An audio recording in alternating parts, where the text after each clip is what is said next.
Hey, this is Nicole Kelly, host of Disarming Disability. Thanks for listening to the following show on Public House Media.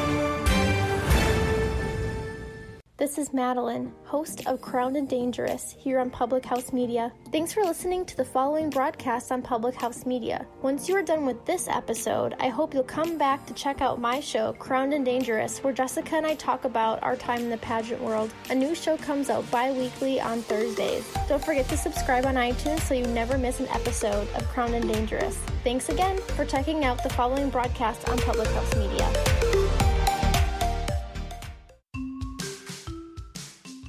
Welcome to the C. Jane Sell podcast, a relatable sales podcast for your weekly dose of sanity.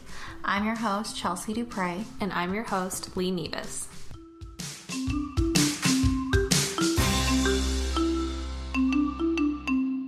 Hello, and welcome to another episode of C. Jane Sell. Happy to have your back. What? We're also very happy to have your back. We're happy that you're back and that you're sticking with us. Can't believe you're here for another episode. Yay. I can. We're pretty great. Yeah. We believe in ourselves, and that's all that matters. Love it. Yeah. Tell the people what we're talking about. Literally was about to say that. Oh my gosh. We're same brain. Same brain. Can't wait. Today, what we're going to talk about, and this was actually inspired by one of my really good friends who was in medical sales for a really long time. And she listened to one of our episodes and was like, oh my God, girl, you have to talk about shady sales tactics and why they don't work. Because... You mean they don't work? Yeah. What? Hey. But she was saying that, like, from working in sales, because a lot of her job was, like, done remotely, so they would have these, like, calls with other sales reps and be like, what are you working on? What are your success stories? And people would tell her the most heinous, ridiculous things that they were doing, and she'd be like, why are you doing that? Like, and they might get a one-off sale, but we're talking long around here. Renewals were low. The renewals were low. So yeah, let's dive right in. We've had a really good week, so we're like kind of jiving. Yeah. I'm really excited to talk about shady stuff. You bunch of shade balls. Let's spill the tea on some shade. Ooh, Those girl. too many things in a sentence. I'm sorry. I won't do that anymore. I actually was a big fan. Thank you. Okay, cool. I like to sip tea in the shade anyway. Okay, sis. Okay. All right, Chelsea. Name me one of your least favorite shady sales tactics. Okay. There's just so many of them. Okay, let's talk about voicemails. There's good voicemails and there's bad voicemails. Mm-hmm. Don't lie in your voicemail. It's recorded. Yes. So they can refer back to it. Correct. And B, that's shady AF. Right. So let's not do that. A good voicemail would be what one might call a mom, a message of mystery. Okay, yes. So to be like, hey, this is Chelsea. I have a quick question for you. Give me a call back on my cell phone. Totally. Well, so mysterious, but not shady. Because it's not shady because you're not lying. I'm 1,000%. I really do. You really do have a question. Mm-hmm. And we're talking like shady, like an example that I've heard before that people have said to use, which I think is crazy and psychotic, is, hey, this is Lee from blah, blah, blah. Just returning your call. Just give me a call back whenever you get this. And wasn't really sure what you needed. Thanks. Ew. And they'll call you back, and like the tactic is like, once they call you back, then you'll be like, oh my gosh, like you didn't call me? I was so confused. Well, who are you with? And then they'll be like, I'm with this company. And you're like, oh my gosh, well, I'm with this company. That's so funny. Like, I thought that you called me. Girl, do you guys need it? Like, it's based in a lie, and sales is literally all about trust and building an honest relationship. So if you might get the call back, but these people are already probably like, all right, sis, you're looking a little suspicious here. So just don't do it. Just don't lie. Don't be like that. Don't lie in voicemails. But that's a really good example that you gave of a good mysterious. So mysterious. Yeah. Super quick, short. leaves something to be desired, and it's not shady at all. Hey, this is Chelsea. Got a quick question. Holla back at your girl. Correct. Because again, you actually really do have a question. Yeah. And you're not lying. 1,000%. Yeah. Tell me one of yours. Along the same lines of this would be emails where people, and this is the thing that salespeople really do, is where you put reply, like RE colon in the subject line, and then people will open it like, oh, this is me replying, but then you literally like go off on a tangent about like, hi, this is myself, and you're introducing yourself, and you're already just flat out lying to these people. It's gimmicky and it's so annoying. Just don't do it. Yeah. That one's really shady. I hate that. Yeah, there's this thing called STD. I'm not sure if you're aware of it. Tell the people what STD means. Cells transmitted disease. And so an STD is when, if you're hanging out and doing shady things, like, you're gonna catch something shady, like an STD. a sales transmitted disease, Yeah. where you're going to be gross and people aren't going to want to work with you. Yeah, no one's gonna work with a slime ball. Yep. Ew. So get yourself Ew. get yourself tested once a week. Make sure you don't have any symptoms. On Thursday at 5 a.m. you can get yourself tested. Yes. Make sure you don't have any symptoms of STDs. Yeah. Sales transmitted diseases. Yeah. We don't want that. This is a really, really good quotable episode so far. This is, you could call us wordsmiths. We are wordsmiths. Actually, you came up with that. I can't even take credit. It's okay. Yeah. Loved it. Thank you. Okay, so this happened to my husband. They were cold called by one of my competitors. And they were like, we're with blah, blah, blah, blah, blah. You guys should use us for your mats or whatever. Or in your uniforms. And my husband's like, oh, thanks for stopping by. But, my wife actually is a sales representative for Unifers, so we utilize them. This bit is like... anyways, yes, this fine lady was like, well, business is business and family is family, so I think we should get together. And he's like, yo, she's my wife.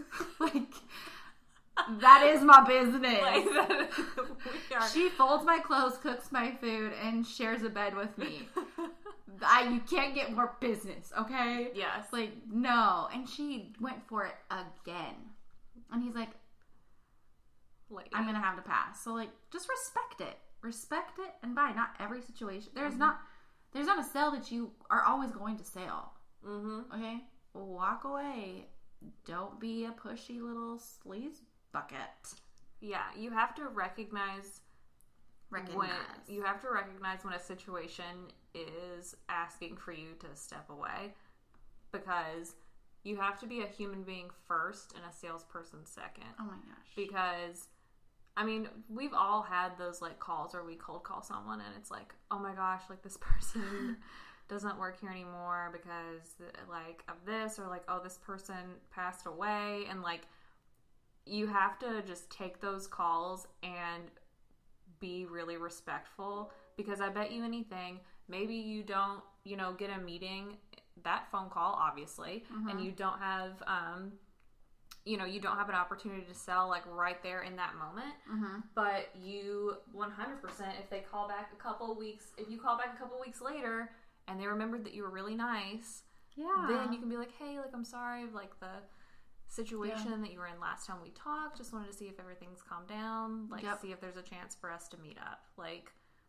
Then they're going to be much more open to talking to you. Instead of you being like, oh my gosh, I'm so sorry that I'm sorry, now can I talk to them? Have you hired anybody in their spot? I know they just died yesterday, but yes. Y'all gotta hire someone eventually. You definitely want to be yeah, that spot's gonna be filled. Yeah. So have you done that yet? I'm gonna need their number and their email ASAP. Yeah. Don't do that. Right. Don't do that. And don't say it like But, I mean, you want to get that information. You want to qualify your account. You want to find out who's handling it. Or if someone did, like, say someone went on maternity leave, probably someone's going to fill those shoes. So you do want to ask, but just have a heart a little bit and learn, like, boundaries and what's acceptable and what's not acceptable. Mm-hmm. So I would say 1,000%. Completely. Not acceptable if someone's on maternity leave to ask for their cell phone, because I've had that happen. I've heard that happen.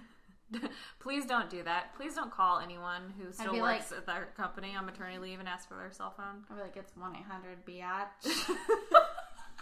That's a quote, okay. 1-800 girl, stop. Girl, turn yourself around right now, okay? Yeah, that's a bad one. So yeah. Do you have your pen and paper? It's 1-800 bad move. We hate you. That actually matches all the numbers too. Oh, I didn't even think about that. That's a really good one. 1-800 bad move. Night. Okay, so let's talk about misrepresenting a relationship. Ooh. If someone says you guys really should call on this person or you should talk to so and so, A, ask if it's okay if you name drop, so you don't look like a tool, and B, don't go to that person and say, Susan said that, or Susan and I go way back, we're best friends, she said that you guys blah blah blah blah blah, we're super tight, we need to get together, that okay, this is how you'd say it. Hey Carol, I spoke with Susan and she recommended that I reach out to you. Yes, because you're being honest, you're not misrepresenting, you're not implying anything about you and Susan, about your relationship. You're not Susan. Obviously. But yeah, you're just being honest, because there are, oh my gosh, I read this book the other day and I thought that this was the worst piece of advice ever, and I'm not going to name the book because I thought it was really bad, where it's like, you're recommended to, if you, let's say for example, you work mostly with HR, like that's almost always your main point of contact. Yeah. And you know that. But they told the person to call the CEO and ask, like, hey, who do I talk to, like, in this department? And then they'll be like, oh, you need to talk to so-and-so. And then they'll be like, hey, like, the CEO, like, called me and told me to reach out to you. So, which is just unbelievable. Yes, I mean, I've done that. And where I work, it's called a 2-minute drill, and it can be very efficient and very effective if you do it correct. So I'm going to demonstrate this. Yes, because it can be misconstrued a lot. Yes. Yeah. So if I was going to be calling someone, you'll be the CEO, okay? Okay, cool. Like, hey, and your name is Deborah. Okay, what's up? I'm really calling these names right now. Cool, I'm Deborah. Okay, here we go. Ring, ring, ring. Hello, this is Deborah. Hey, Deborah, this is Chelsea with Universe. How are you doing? I'm good. How are you? Good. Hey, I was reaching out to you in regards to your uniforms. I offer a free VIP cost analysis. It's an in-depth scrub and audit of your program, and I wanted to reach out to you to set up a meeting. Are you free next Tuesday or Thursday? And you'd be like, well, actually, I really am not in charge of that. You'd probably want to talk to Tim over in whatever department would be in charge of that. Perfect. Okay, awesome. Well, I figured that you didn't handle that. You're a CEO of the company and you have a lot on your plate. So what I would like to do, is it okay if I tell Tim that you told me to reach out to him? Yeah, sure, that's fine. Perfect. And I just want to keep you in the loop. Can I get your email to send you an executive summary of what we speak about in our next meeting? Oh my gosh, Chelsea, that would be really convenient. Thank you. Yeah, of course. And then you get the number, you get the email. Can you transfer me to Tim, or does he have a direct line?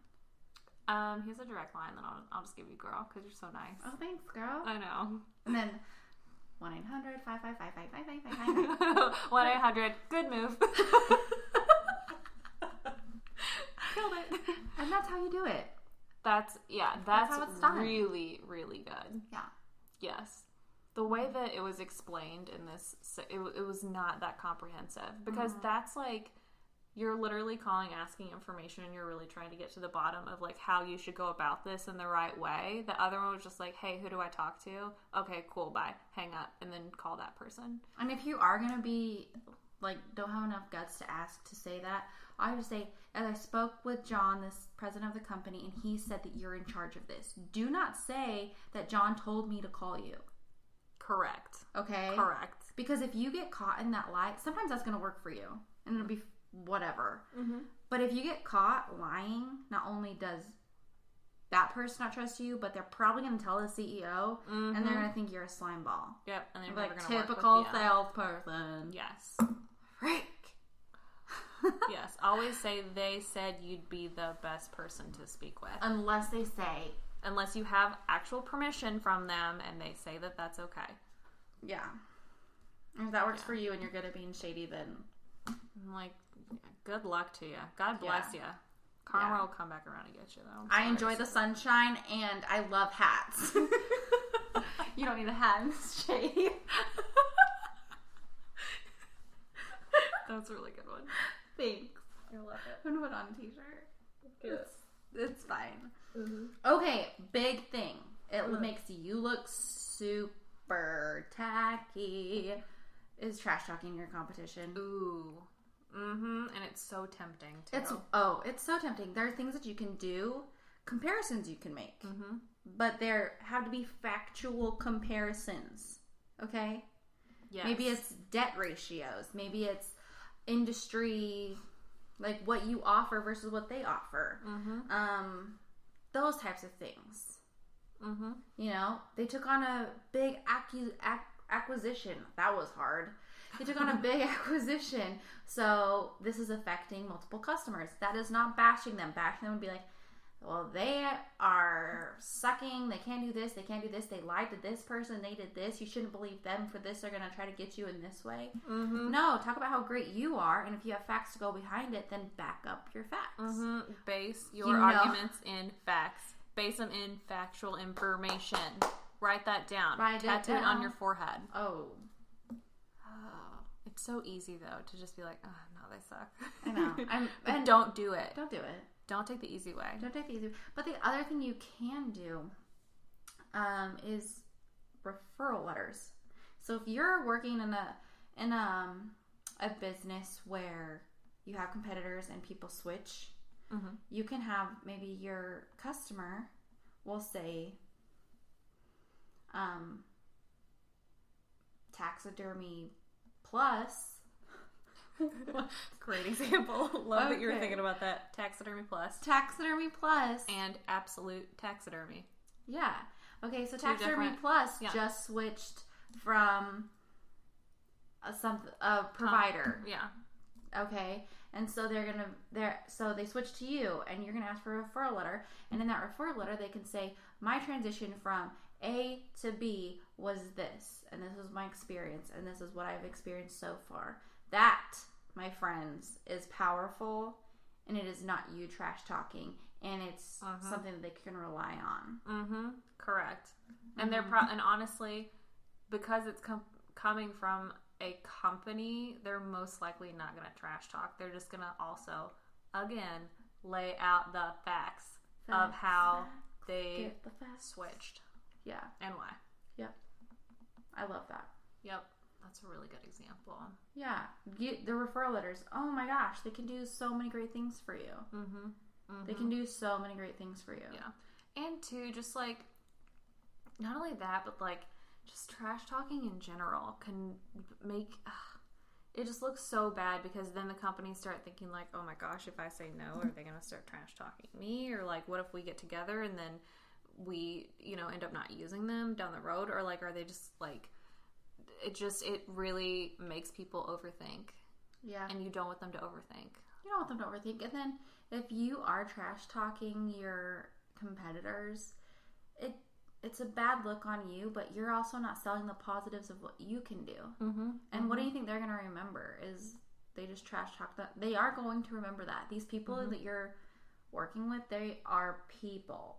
Yes. And for all you know, they got trash talked in middle school and high school, and they don't like bullies, and you're being a bully. And when your competitor if they do trash talk you, it makes you look so good. Mm-hmm. So good. Oh, yeah. And it makes them look terrible. Yeah. So don't be that person. Don't do it. Guys, don't do that. Don't do it. It's not very nice. You can't say something nice. Don't say anything at all. At all. Don't do it. Okay. So you were telling me about the sales contest clothes. Oh, yes. Talk about it. Oh, this one. And it's so tempting, especially when you have a really good base relationship with a client. Yep. Or a prospect. Yep. And so the tactic it's the sales contest tactic. Yeah. Where you go to someone and you're like, oh my gosh, like, listen, I will discount this product for you, or I'll throw this in for free if you buy this by like Thursday, because I have a huge sales contest and I want to hit it, and I just want you to help me out. You know, all I hear is in that me. Okay, stop. Correct. Because as soon as you take the customer out of the picture, you are then not caring about them, and you're literally selling them something that they don't need or that they don't want. And you are not actually focusing on fixing whatever their issue is with what you have. You're literally just asking them to, spot you one. Yeah, you've become a salesperson, not a sales consultant. They are different things. Yes. The second you take the customer out of the equation, like you're saying, and put you first, bad move. Bad move. 1-800-BAD move. 1-800-BAD move. Yeah. Get a new job. Oh, yeah. This just is not a good look. And they can tell that. Okay, so this is all about you? No, it's all about the customer. What's best? You do this order. Write this down. It's like a triangle thing. What's best for the customer? What's best for the company? What's best for you? Okay? If you take care of those three things in that order, I'm talking we're getting full circle here. Number one is always the customer. You are a sales consultant. Don't be a salesperson. And that goes for anything. You don't have to be in business sales. You don't have to be in medical sales. You could be in direct marketing. Oh my gosh, 100%. You can, the second you send out a phony baloney message, hey guys, I saw your page, it's so cute, you'd be great. You know what, people? There are so many women using that same tactic. It's just getting overplayed. Come up with something different and be a consultant. Be their friend. Be someone they can trust. Yep. That goes for everything. Completely. Or like, especially in network marketing, I think it's really difficult to like become friends. You know what I mean? It really is. Especially when you literally don't, and it can be really off-putting. Like, okay, you don't even know me. Like, why do you think that we're going to be best friends? Like, I've never even spoken to you in my life. Even if you don't become their friend, you can literally start off as their like go-to person though. Yeah. You can just be like, hey, listen, like, because so for example, like Chelsea and I do Monate. And a lot of times one of the best ways to get a couple leads from that is by doing polls in your story where you're like, hey, like, cute. If you're interested, I've been getting a lot of questions. Why don't I'm going to post a poll in my story, and if you vote on it, I'm going to reach out to you and suggest a product for you. So instead of you reaching out and being like, oh my gosh, girl, you're so beautiful and you're so awesome, and I heard that like your hair's so great, like you should use this, like, because I'd be like, who are you? Then you're getting like, you're reaching out to them and you're being like, hey, I saw that you said this. I personally, like, from using this, would suggest you use this. And like go from there. Be the expert, be the consultant, because that's what they've literally asked for and that's what they need. You're not selling them something. They've literally told you, I voted on this quiz and I said I had oily roots. Therefore, I'm going to say, girl, use this black shampoo because it will change your freaking life. like this is, you just have to listen. Just listen to what people are telling you. What did you say? Listen? I know. What? Listen. What is it? Like Listen. 80% listening, 20% educating, not even talking, but educating. Yes. That's crazy. That, my friends, is your friggin' golden nugget. That's it. 80% listening, 20% education. Yep. And if you want to go 1%, just a little humor. Just a dash. Just a sprinkle of the funny. Just a dash of sass. I personally like a good knock-knock joke. Okay, funny story. I was sitting in church, and one of my very best friends, her son, I am in church. Her son is like 4 or 5, and we're in the middle of it, and he said, hey, psst, Chels. I was like, what's up, dude? Your mom was so dumb. Took her 2 hours to watch 60 Minutes. And he's 4 or 5. In church. So use that in your next meeting. I love it. Really dumb jokes. Oh my gosh. Can't go wrong with them. You can't. What do you call a dog sitting on an ice cube? I don't know. Guess. Not hot dog. Not a hot dog. Chili dog. Oh. So close. I said not a hot dog. I'm really good at figuring out punchlines. Yeah. Incredible. It's called Laffy Taffy. It is. Love it. Yeah. So, all in all, if you want to add a little sass, put that in that last 1%. But guys, don't be a sleazy sleazerton. Walk away from the STDs. Be real. Be an actual human. And it will take you so much farther. So thank you so much for listening. We love that you're listening. Make sure to click subscribe. And if you don't want to click or go on, all you have to do is talk into your Siri and say, hey Siri, please subscribe to CJ and Cell. It's a thing. It works. Test it out. Use it on your parents. Use it on your friends. It's a magic trick. It could be a party trick for sure. For sure. But go ahead, subscribe, download, listen, rate, review. You can find us on CJ and Cell podcast on Instagram. Become our friend. We love friends. We do like friends. We'll talk to you. We're cool. We'll talk to you. We'll Send like us that a little picture. Send us a little DM. We'll give you a little motivating slide message. into the DMs. Do it. But thank you so much, guys, and we will